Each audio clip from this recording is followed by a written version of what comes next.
Hello friends, today's story is about the scorpion and the frog.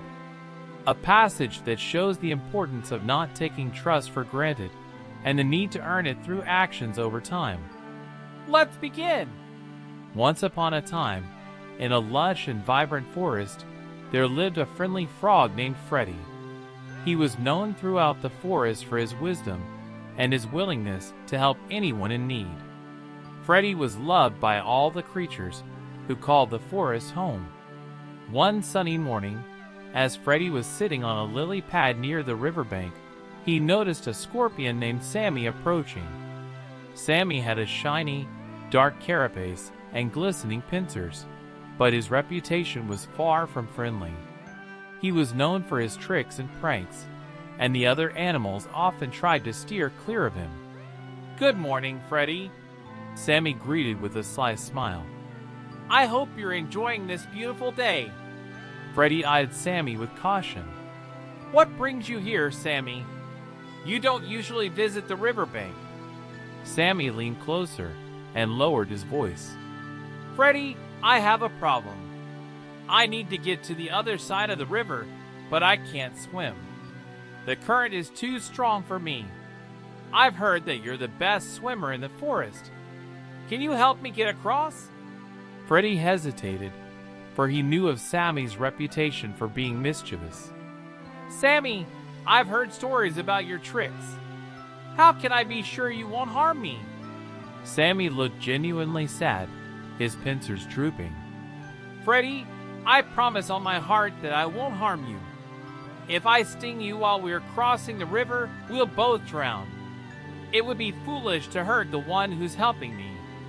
Freddy considered Sammy's words carefully. He believed in giving everyone a chance, and he thought about the scorpion's predicament. The river was wide, and the opposite shore was a world of mystery that Sammy longed to explore. Perhaps, just this once, Sammy could be trusted. "All right, Sammy," Freddy said. "I'll help you cross the river. But remember, we're both relying on each other to make it safely." A wide smile crossed Sammy's face as he hopped onto Freddy's back. Freddy then gently pushed off the lily pad and began to swim across the river, his powerful legs making swift and smooth strokes through the water. The journey was beautiful and serene. The sun's rays sparkled on the surface of the river, and the breeze whispered through the leaves of the overhanging trees. As they reached the middle of the river, Freddy felt Sammy tense up. He couldn't see Sammy's face, but he sensed a change in the scorpion's demeanor. A feeling of unease began to creep over Freddy. "Sammy," Freddy asked, "is everything okay?" There was a long silence. Then, with a sharp pain, Freddy felt Sammy's stinger sink into his back. Shock and agony coursed through him. He gasped and sputtered, his strokes faltering. The water around them became turbulent, and the current grew stronger, sweeping them both downstream.